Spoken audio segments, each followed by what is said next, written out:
Il y a plusieurs dérives et plusieurs fausses pistes en ce qui concerne l'astrologie.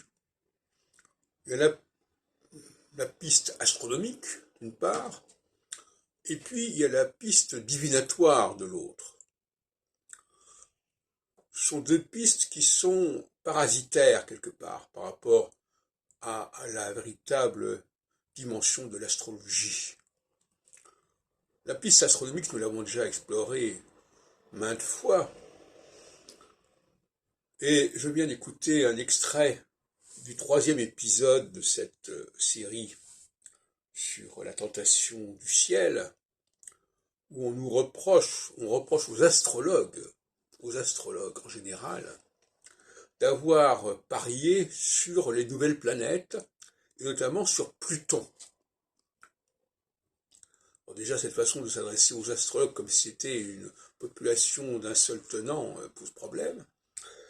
Et effectivement, le problème de Pluton, c'est que on ne sait plus très bien ce que c'est comme si c'est un astre, un satellite.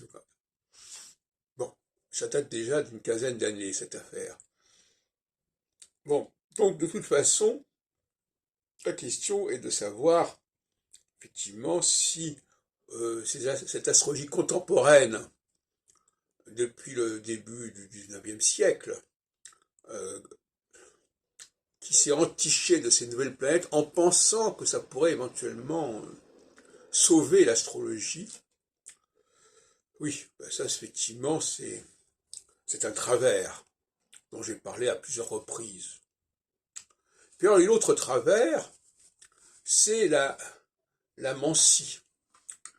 Jean-Patrice Boudet a écrit sur les rapports entre l'astrologie, la nigromancie, la médecine éventuellement. Et là encore, il y a un problème parce que est-ce que l'astrologie a vocation à être une mancie? Mais est-ce que le thème astral, le thème natal, n'enlève-t-il pas de la mancie, justement?